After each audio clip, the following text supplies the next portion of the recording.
Welcome to the channel, guys. Today we are going to be taking a look at a comparison of Jean-Paul Gaultier's Le Male Elixir versus Lattafa's The Kingdom for men.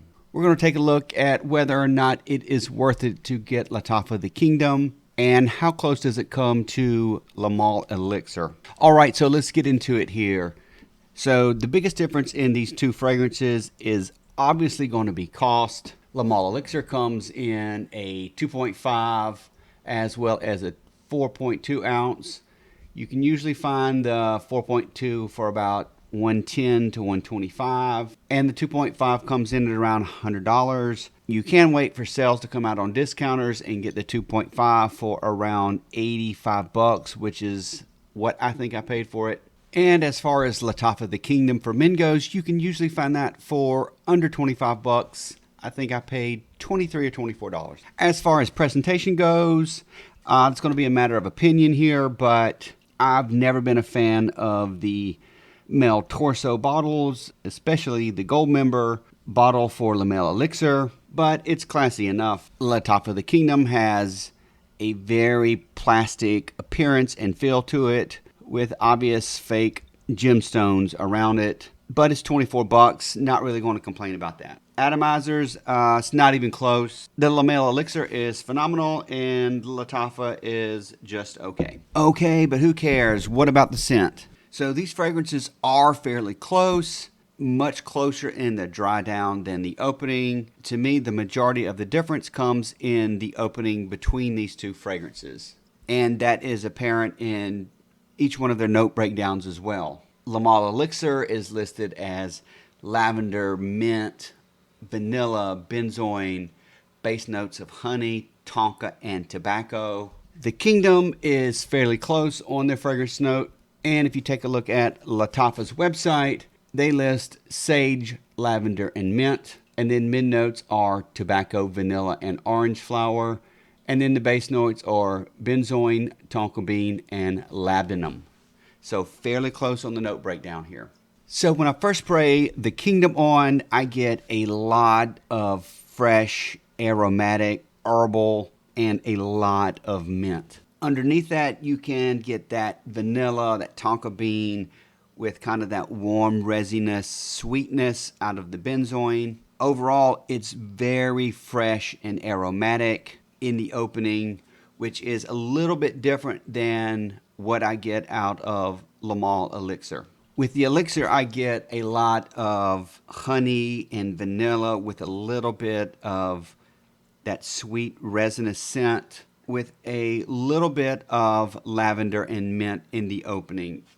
Overall, the notes just seem to mix very well, and there's not just a very prominent aromatic and mint note out of Le Male Elixir that I get out of Lattafa The Kingdom. So when these two fragrances start to dry down, that's when they start to become a lot closer to my nose. The only noticeable difference for me is I don't really get that honey sweetness that I get out of Le Male. I just don't really get that a lot, or basically at all, out of the Lattafa version. They both still dry down to that warm, resinous vanilla, tonka bean, benzoin scent that has a little bit of woods and tobacco underneath it. Overall, Le Male Elixir is a little bit more deep and rich, and the notes seem to meld together very well.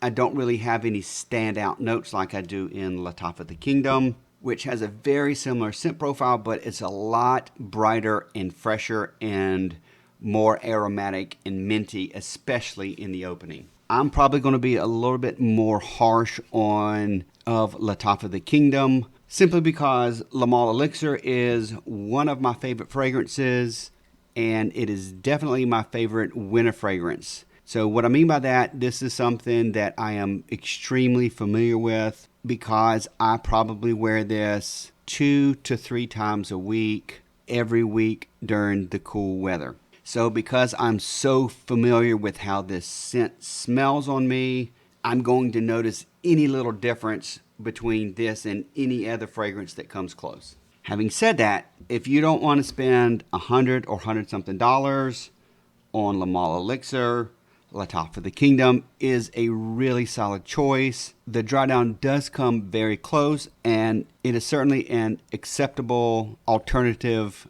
to the original if you don't want to buy it. While Le Male Elixir to me is very much a cold weather and winter fragrance, I could probably see myself wearing Lattafa The Kingdom a little bit more into the spring season, where you have kind of a cooler night but maybe a little bit warmer in the daytime, where I might not be in the mood for that heavy honey, tobacco, and vanilla scent. As far as performance goes, I get around 8-10 hours out of Le Male Elixir.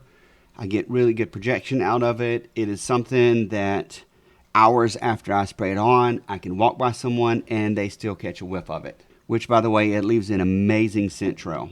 As far as the Lattafa version, I will say that the performance on me is also very good. I get about 8+ hours out of this stuff, and for the cost of this fragrance, definitely nothing that I can complain about there.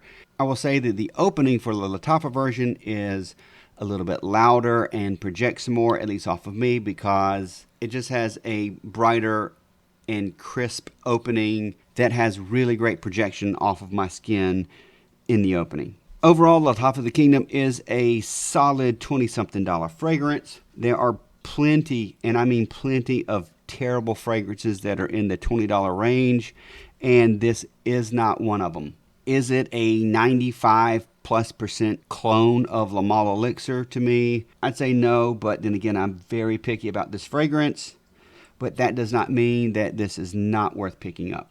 All right, guys, that's it. If you enjoy this type of content, please do me a solid and hit that like and subscribe button.